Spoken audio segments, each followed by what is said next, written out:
Hello, this is Truth Be Told Transformation. I'm Bonnie Burkert, here to share tools for transformation to live your highest truth. One thing that's true for me is that this is episode, I don't know, Tony's in the studio with me, like maybe 150 or something like that, just about. And it has been transformative for me in a lot of different ways. And I will say one example is being a better listener. So when I have speakers on, just listening carefully. So the guest that I'm having on, and this is actually his third time on my show, and I wanted to have, this is my final episode in my beloved studio in Burbank, California. Not my studio, it's Tony's studio, but our, Truth Be Told's beloved studio. And so I wanted to kind of end with a speaker who was very, very moving to me in lots of different ways. One of the first times talking about his book, I didn't know too much about it, and I remember it was very illuminating for me, and it was, provided a shift. And then another time, back in November, when things were really dire, again, I was dragging, and he made me laugh. And so I thought it would be interesting, as I feel I'm embarking on a new chapter with this show, Truth Be Told Transformation, to have Josh Reichman back in the studio, back on the air with me. Hello, Josh. Hey, Bonnie, thanks for having me. I'm super honored and happy to be here for your mega special show. I was a little delay on, I should stop looking at myself. It's something I should do in general, but I need to just focus on you. Me or we. No, it's all good. So Joshua is the author of The Realized Light of the 12 Dimensions. And it's a book on, Josh, that I've had a chance to get through the initial chapters of it and having an understanding of channeling. Now, Joshua, we have a connection through, he was in a rock band, he's a filmmaker, and yet, Josh, tell me about where sort of this surge of energy that you always had in you, but to be punny, you channeled this energy into becoming a channel. So I wanted to introduce you that way and talk a little bit about what one does when you feel the higher calling. Yeah. Well, I guess to begin, I was very lucky to be allowed to be an artist and give it a try. And there's all the sacrifice that comes with that and believing in yourself. But the shadow or the balance to that is that when we're trying to express the ineffable or the magical realms, which is what art's supposed to do, it's not necessarily political or aesthetic.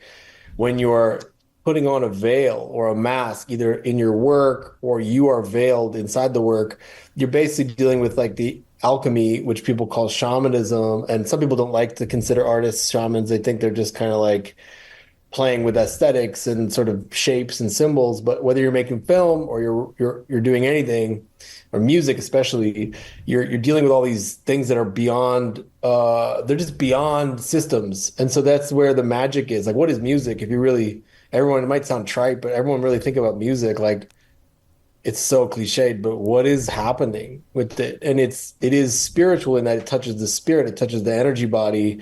When people say, oh, my heart feels this, or you get constricted in your heart chakra or whatever happens. So when I was doing that, I was aware that I was playing in these realms. Additionally, I had lucid dreaming experiences, astral experiences, and through lots of traumatic rebirth moments in my life, opened up channels of sensitivity. Like in a lot of people out there are intuitives or psychics. Everyone is to an extent, but if you really extend your consciousness, the bubble of your consciousness, your awareness, right, then you're picking up like a receiver all these impressions and imprints and data. And what I realized was I could either funnel that into materialized work, or I could become that at all moments and offer back a reflection for other individuals. But that's delicate, right? Because one has to be very disciplined and ready. And somehow I felt I was ready, initiated, or capable. And some days I feel I am, some days I struggle, but I'm there to do that work with individuals because we just can't do it alone. We need these reflections to channel consciousness, not necessarily other beings, but states of being, to reflect to others so that they can reach their highest potential in this life and karmically purify and go on, because we're aiming towards enlightenment. And if we're trying to help each other do that, we're not just trying to make money or build things or feel good. We're trying to evolve. And so that became the mission. I was like, beyond art, it's going to become the art of relating. Yeah, no, it's okay. That's great. And I love it. And there's just, again, multi-layers as we talk about the multiple dimensions. I'm talking about multiple layers of what you're talking about and this invitation for us to approach life this way. So, Josh, how did you are a Buddhist. Are you a Buddhist? You're not a monk, but you're well studied in Buddhism. Yeah, I've done. Are you a monk? No, I got ordained to be Okay. like what's called a lay monk, which is like you can go have girlfriends or a wife or a family or a partner, whatever it is, or a husband or whatever, and you can work and you're going to have to make money and you have a home and you eat and normal whatever you want. And there's a type of monk like that in the Tibetan tradition. And but I mean, I don't uphold the precepts and the things properly, so I wouldn't claim that I'm doing even that properly. But I did study the Dharma and have since I was like a teenager. So yeah, and practice. Yeah. So how does it, tell me sort of how it interweaves with some of this sort of higher consciousness? I mean, certainly meditation is going to take us to higher consciousness, but you're speaking a language that is different than the language that we know of Tibetan Buddhism.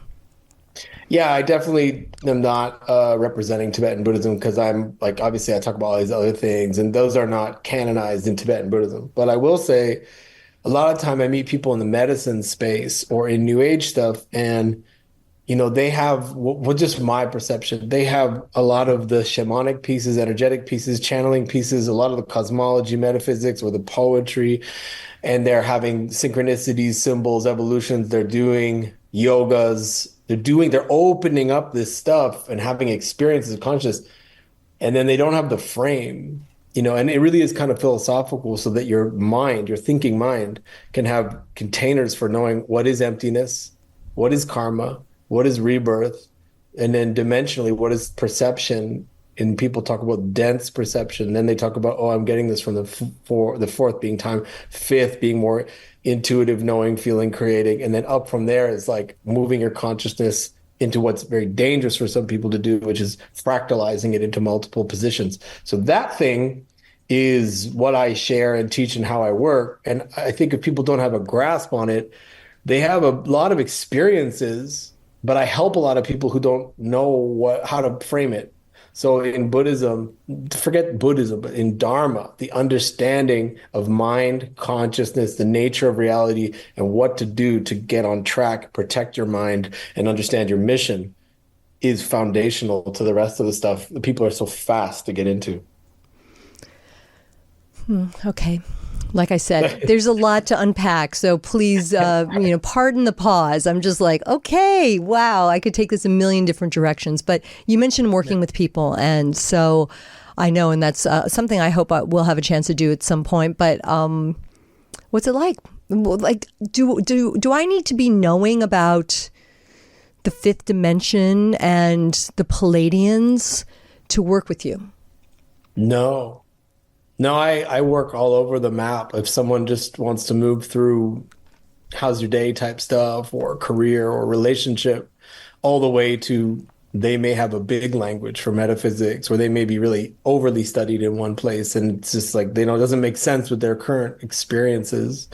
Mostly it's people, which is like all of us, who are going through a fissure, like a crack, like something massive is happening in their life. And they're like, why does anyone go to anyone, right? They come because they're like, I'm full of despair, or I'm so activated, I don't know how to frame this, and I need to change my whole life, or something just fell apart and now it's time. And then I can just reflect with them. It's like spiritual, therapy essentially. But the channeling comes in when we resonate, like we go into these resonating frequencies that connect people.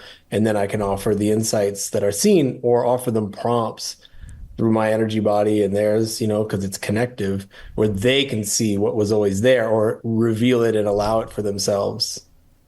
Yeah. Let's talk a little bit more about channeling. It's great. So what's the experience like? Like, how do you know what's coming through versus, how do you know that's otherworldly information versus just something you already know? It's both. So I'm only as clear a channel as, we're all not fully clear channels. So we have our frames, our language, and hopefully we move that aside and get we have to trust ourselves. Yeah. It takes a lot of courage in some ways because you get these impressions and they kind of make sense. And you just have to be honest about what they are. So I hesitate sometimes when I'm with people, but I've learned over the years to offer the truth and, be compassionate while doing it. And what it's like is a sense. So it's visual, it's language, and it's a feeling. And then if I share it, it confirms usually a lot of stuff for people. Yeah. Okay. It's great. Do people come to you? You mentioned sort of, I like the term fissure, big changes in one's life, new chapters beginning.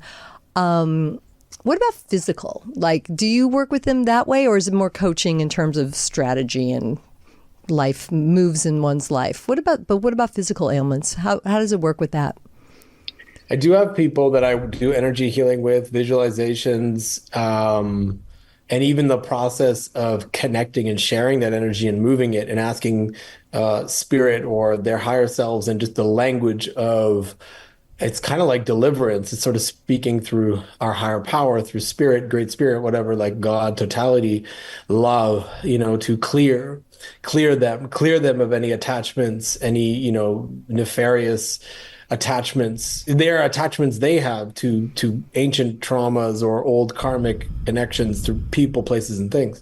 And I clear those, through the voice and language that I offer and through my energy. And, it takes a lot because I have to be strong. That's a channeler and a spiritual practitioner has to be very fit. I mean, physically fit. Yeah. Like I'm really into being physically, energetically fit because if my energy is blunted and I'm in what's called torpor, like low, like Sure. It's just not as clear because think about your like bioelectric energy and it gets in the way and you're feeling tired or so it's very being fine-tuned when I do what I do is important because then I can offer that energy connection to clear them. And it's not me giving my energy, it's just almost like supporting them with the impression of energy. So they receive that impression that emboldens them. Like they go, oh yeah, energy. It's like right now, if I act a certain way, the frequency changes, right? And so that's the shamanic thing, right? This is what it is, the dance, right? We share, and so it's delicate, right? Because I don't want to drain out, but I'm offering that and they template it and then they can clean and clear, ailments potentially, but I'm not a doctor. Yeah, I know. I like that, just to be sure, disclaimer. It's really cool. Yeah. And, you kind of mentioned it quickly, but I know this from your work along the way. The emphasis on love, really just the approach. And I think that love can maybe give you that energy back, right? I mean, you're talking about working with the energy, but it's interesting when we come from the heart, right? How I think that we can find energy through love, through giving, and then we receive through that. Yeah, I mean, in the end, it's all that, and then there's these features, like how do you break through the knots, the armors, the energies, like any moment we're in, we can come back to innocence and softness, which is very spacious. I always tell people to slow it down because everyone's rushing. It's good advice. I reference that regularly, by the way, just so you know. I mean, I need it. So the medicine is that this moment, your listeners or anyone listening back later, there is no time when you can't go into surrender and grace, even if there's pain still there, like the residual pain, whatever the issue, it's not going to just have solution. And I'm not saying don't seek through wisdom, but to get the channel, which is from our higher selves, from God, whatever you want, right? You need to open up, and it's very physically, energetically relaxing, and you have to slow it down, surrender again, what I can't control, what I can. You come into resonance with allowing that you're becoming this vessel for these higher messages to really point us back to, people call it their intuition, but it's not that simple. It's an actual mission that we each have to fulfill our role on this planet, in the galaxy, in the cosmos, dimensionally, and for our karma, clearing familial karma, personal. people have a problem with karma too, but karma just is like accumulated energy that needs to move, cause and effect. That's so great. I like that you're reminding people of that definition of karma. Yeah, it's not like, it's not like reward and punishment. It's kind of like that in that we feel it's like that, Yeah. but ripening karma is all good. Whatever's happening is all good. I mean, it sounds a bit like no one likes that. It's kind of like, this is not all good where I am. I'm in jail. It's not all good. But the cosmic point of view is the ripening of karma is inevitable. So it's now or later, Yeah. So I titled this show on being in the world but not of it. And I really like that saying. And I'm not even sure how I first learned that. But let's talk about it, because I think this world is a tricky one to be in. I mean, last time we spoke, as mentioned, big changes going down. I was kind of in shock, to be honest. And I'm not trying to get political here on this show. It's not how I roll. But just thought I would ask, again, we have to understand what's happening. And it could be on the, geopolitics, or it could just be, I've got to make sure that I pay my bills so that the lights stay on. We've got to be practical and grounded to a certain extent, but yet also rise above. So why don't you help us know how to best do that from your point of view? Thanks. I could just say what works for me and what doesn't work.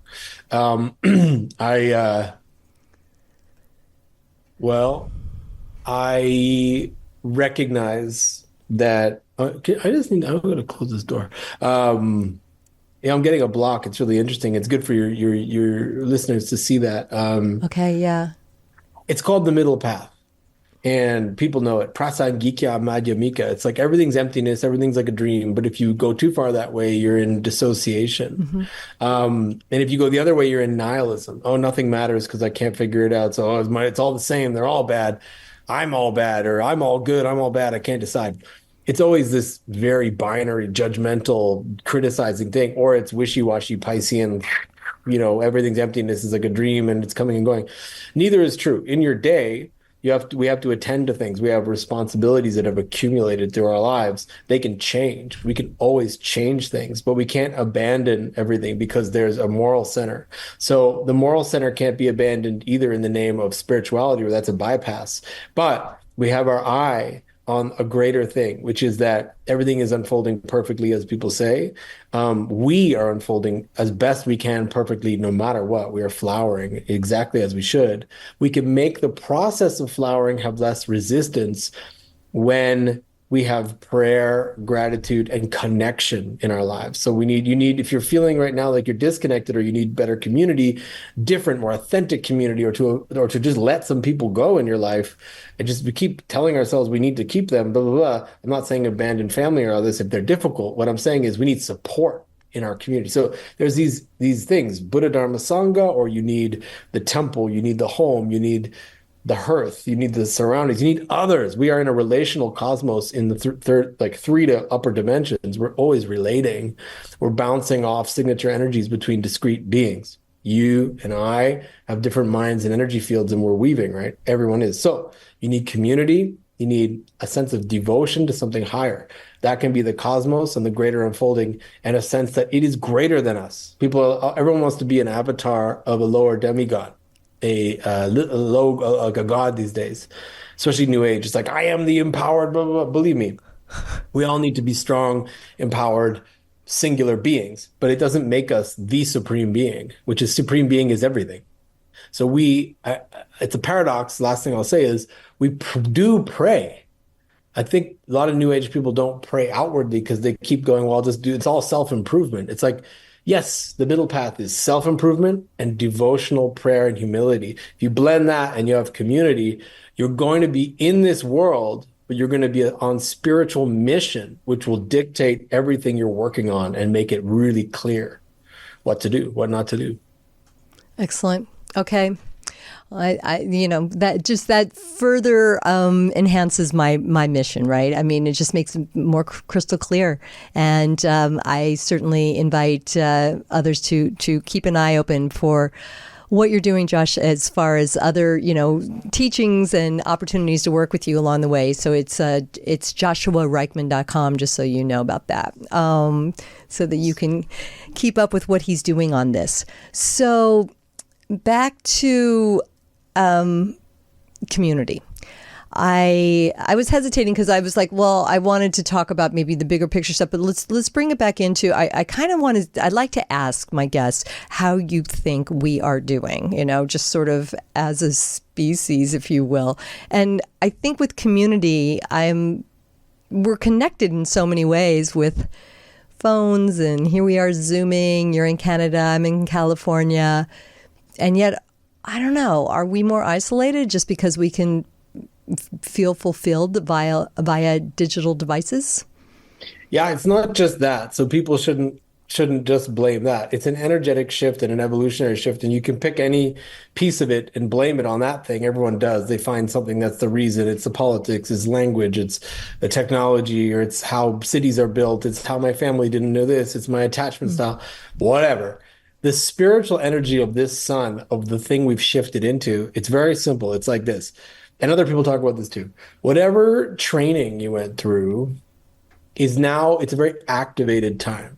So when people talk about 5D, the way I see it is this: everything we think with intention and emotion and expression and visualization, we are essentially calling in at a way beyond faster rate. People use the word quantum. It is like that.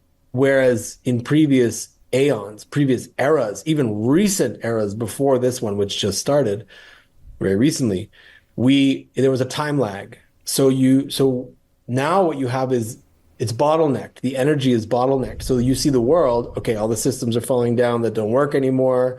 At the same time as new ones are coming, technologically, energetically, culturally, spiritually. You can't decide where it begins. But in yourself, in all of us, we know that we're bottlenecked. So we're both dealing with our own stuff right in front of us, and we're having these amazing abilities to intuit and generate and create and manifest faster than ever. So how are we doing is we've jumped into evolution at an exponential rate, not just because of technology, but it's a feedback loop because of our consciousness, our language, our interdependence, the planet, the poles, the sun, everything. Can't pick one part. It's all interdependent, and we are evolving quicker. And if you acknowledge that, it doesn't mean you have to race around. Just feel, continue feeling, and stop controlling. Because this time is about focusing your feeling instead of trying to control and analyze. The control, analyze people are going one way. The feel, intuit, play, joy, know beings are going in another direction. So I would say I'm the latter, as far as going by feelings, because if I try to figure it out, my head just wants to explode. And yet I don't want to be Pollyanna. I don't want to be an ostrich with my head in the sand when there's very real problems, which you probably will say to me, what is real? No. I go right in on, I talk about worldly stuff all the time. I go anywhere. Yeah.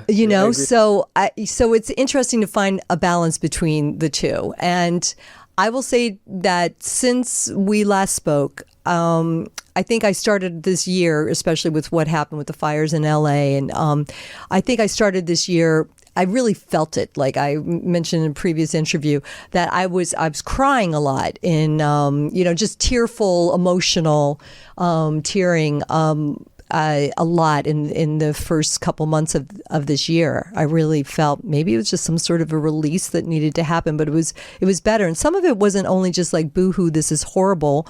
It wasn't that. It was touching because people were coming together and helping each other. They were saving horses that were in barns and didn't know where to go, and like all kinds of crazy stuff during the fires.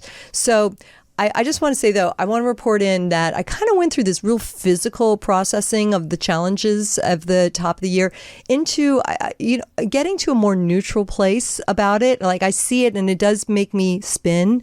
But I'll notice for sure if I'm outside or I listen to, I have a lot of birds where I live, and it's like, yay, birds. And I feel like much better very quickly. Yeah. So I just thought I'd set you up to talk to us a little bit more about tools like that to help people get out of fear. There is so much fear, Josh. I mean, in this town, especially in LA, there's a lot of fear. It's kind of thick right now. And there's anger. I don't know. Help me out. Help me get back to that love vibration, please. Well, I mean, something that's empowering is that every city, every country, every land, every civilization, everywhere in this human plane, on this planet, and it had different eras that weren't as dramatic, but for a while now, have been churning and doing this. And there's larger things at play. There's these sort of interdimensional conflicts. There's celestial conflicts. There's a lot going on. So if you went outside and your neighbor's garage was on fire, you could get extremely upset. Now, if everyone's garage was on fire, you'd have a different feeling. And if the whole city was on fire, you'd have a different feeling. If it's in another land, you have a different feeling. So really what it says is that it's what we focus on. And two things. We are allowed, the New Age often bypasses everything. We are allowed to feel angry, despair. You can feel angry and despair about something and change your mind and get new info on it and change. Like, we just basically can't stuff our feelings. And what will happen is if we go through, as you know, it's kind of cliched, but if we let the waters, the fire, the earth, and the space in our bodies move, right? Space being our thinking, our processing, right? Tears, water, fire, anger, and the body vibrating in all the different ways and grounding wherever it is with the earth. If we go through it and feel and move, especially move energy, right? Sound. And meditation is movement too, because you allow things to move inside that can't move if we're always rushing. So move in a dance, coordinated, be a spiritual warrior right now, because when you die, you're going to be in astral space between lives. It's going to be the same. Chaotic, bewildering, beautiful, strange, scary. It just continues. Your mind is what continues. Your perspective is what continues. So train your perspective not to bypass anything, but to allow everything to move, but keep that witness mind going. Always keep your witness mind a little bit there, even as you have these feelings. This is the middle path. You're not denying anything, and you're not being cold unless you're a psychopath or something. You're really living in the world. Eat your chocolate cake and then love it. Cry because of what you see, but keep it moving. All right. I feel like let's just sit with that for a minute. I mean, there's so much. It's really great. Thank you. I mean, I find it very, very helpful. I really do, because again, even though I was sitting here telling you like, oh, I'm getting better at this, I can stay neutral. Well, I didn't feel so neutral on Monday morning when things were, whatever. We were seeing some fierceness unfolding in downtown LA. It was quite concerning and just sad, to be honest. I go back and I remember, one of the first things I said to you in our November conversation was, my heart is broken. And yet here you are saying to me like, there's almost a master plan here that you have to know and trust. Well, everything changes. And my Tibetan teacher's teacher, one of their teachers, was stuck in a gulag, in a Chinese jail. Wow. For a long time. And he learned Mandarin and said that he had become a communist. He said, okay, I'm not a Tibetan Buddhist anymore, I'm a communist. And he totally convinced them that he was. And they said, okay, we're going to send you over to India to convince the other Tibetans who've gone there that they should be communists, because you are a former Lama or monk. And you now speak Mandarin and you're a communist. You're a great ambassador. So they let him out of jail. He had learned Mandarin. He totally towed the party line. And he went across the border. And the minute he got into India, he put his robes back on and gave them the finger. So how much discipline do you have to weather this strangeness and hold on to your core? I mean, if he can do that, I like that, like he did that for real. And then it's like, all right. Yeah.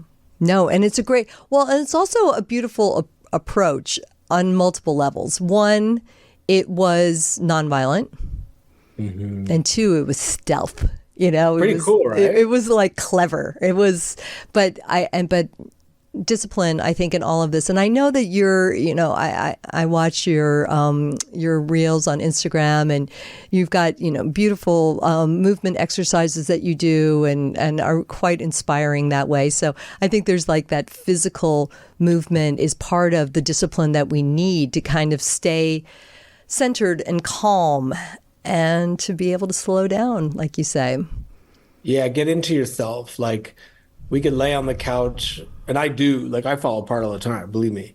But notice that I can just go out to the river in my self-pity, despair, anger at who knows, somebody, something, some mind worm, some loop. Notice I go in the cold for 40 seconds. The sun is shining when I get out, and there's hummingbirds around me, and it is a completely different frequency Yeah. and set of chemicals in my physiological body, and my perspective and my plans change. Your plans change? Yeah, I would do something different after I rearrange my energy. Yeah. I would not follow the same track. So using nature as one of the tools here to rearrange your energy is an invitation to rearrange your energy. Yeah. So I think everyone's saying that these days. We need to do a lot of that. yeah, no, I like it. I actually I've not heard that.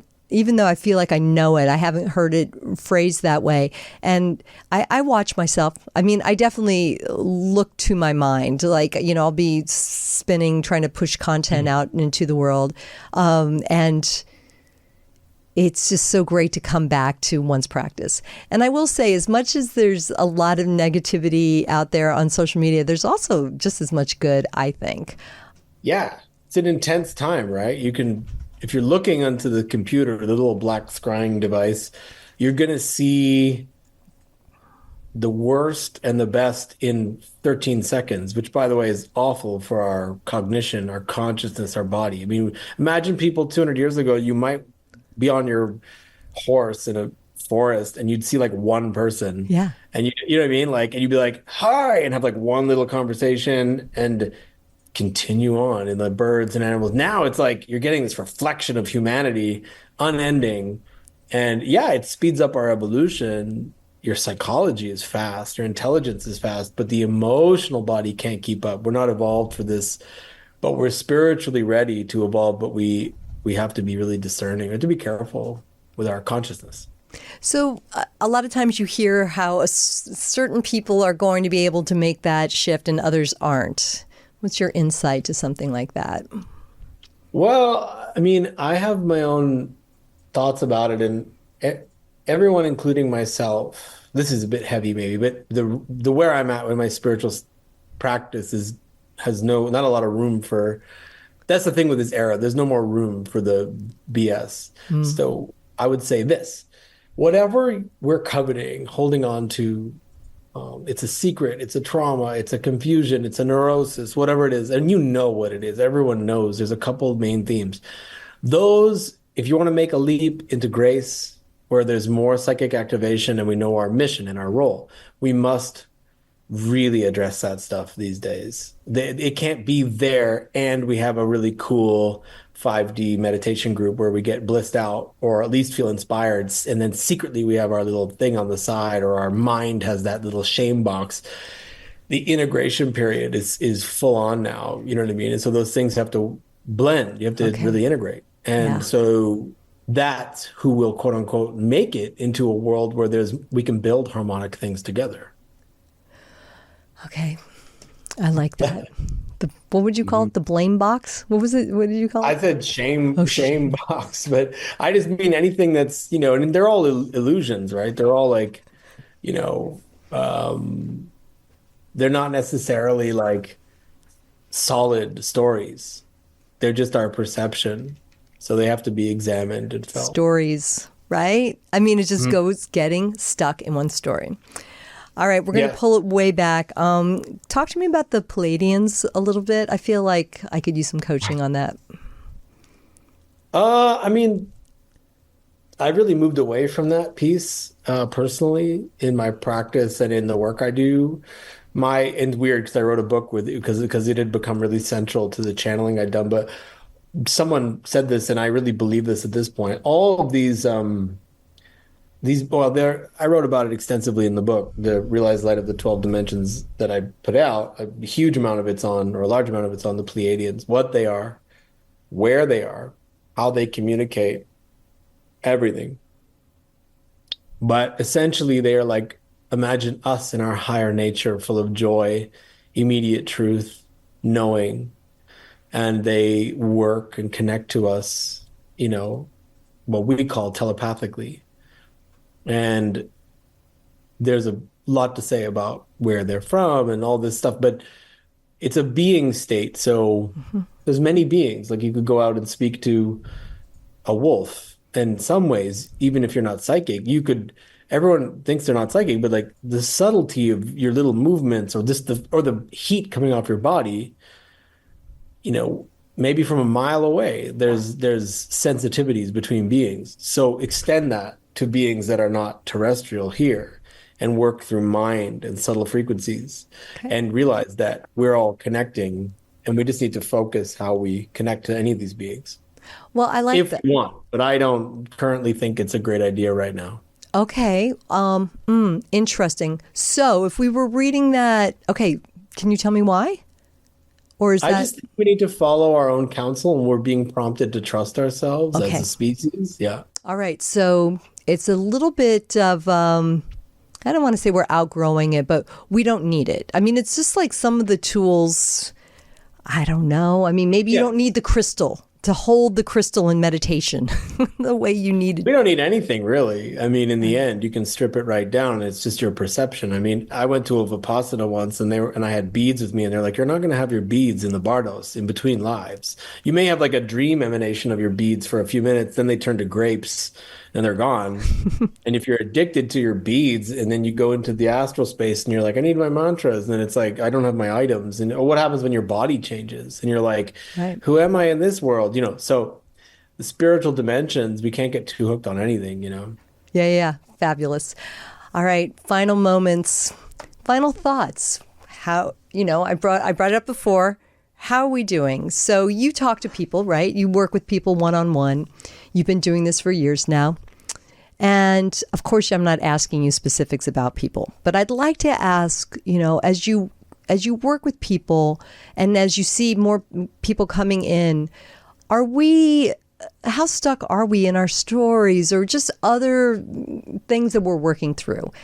Are we getting... People are letting go of the big ones. Often later in life, second half of life, people are going through the hard work of truly letting go of the few big themes that kept them stuck, that they have a deep spiritual distaste for something now. And so they're going, I just can't do it anymore, whatever that is. And that means they're open again to their own evolution. So everyone's kind of hit the wall and it looks a little different on everyone, but it kind of looks similar actually. It's like relationship, work, where to be, like what, like I don't want to be here anymore. They just want to go somewhere else, and not everyone. Some people are like, oh my gosh, I found this amazing retreat home. I finally got all my dreams together. Then they're like, and then there's this one thing and you're like, that's their crutch or the thing they're carrying. So they're sick of it. Everyone wants to let go of. So that's the people I work with. They're ready to let go of the thing they're scared to let go of. They're now ready. And you can help us identify those things? Like maybe we don't know, like we want to, but... People know, they just want permission that they're going to be okay. I love that. Okay, great. Well, I'm not officially working with you right now, but I'm going to ask you anyway. Are we all going to be okay, Josh? Yeah. Humans are ultimately doing great. They're just going to have to mutate a bit and then let go of the mutation and then come back to their core. And the upgrades already happened. So just look to the heart center. So it just means you're feeling more. Feeling more is not a problem. It's good. Yeah, I know. It's beautiful. Final words of inspiration for us? I think I said before, I pulled these cards. I got flowering, innocence, rebirth, success. Okay. Laziness, suppression. So those would probably be those would be the blocks. Watch out for laziness and suppression. Okay. Yeah. Sometimes it sounds like it would be kind of fun to be lazy. No, this is good. Those are blossoming, right? Wasn't that one of the words? Flowering, yeah. Flowering. Okay, we're going to take that one. All right, listen, shiny as ever, Josh. Thank you. It's so great to see you. Enjoy your summertime up in Canada. Come see us down in California sometime. Sanctuary State. You're welcome here very much. And, again, I really appreciate the insights. I think it's a combination of your guidance. It's so profound with much to unpack, and yet at the same time, it's just very simple, like marching orders to be in your heart. Lots of blessings to everyone there, and protection and safety, and for everybody there. Cool. Cheers. Until the next time. All right. Thanks, Namaste. Bonnie. Thank you. All right, everybody. Truth be told, transformation. And again, just trying to share the light, giving opportunities to speakers that are doing great work out there. I am here with Tony Sweet in our studio in Burbank, which we are wrapping things up here, but you'll still see us just different shape and form, I'm sure. I'm confident of that. All right. Still on Fridays, 3 p.m., correct? Same as it ever was. And Robert Hensley is bringing you Rewilding with episodes about connecting with nature, which is something that, again, I certainly couldn't agree with more. Super essential. Thanks for all the listens, the likes, the shares. I'm Bonnie Burkert, and until the next time, shine on.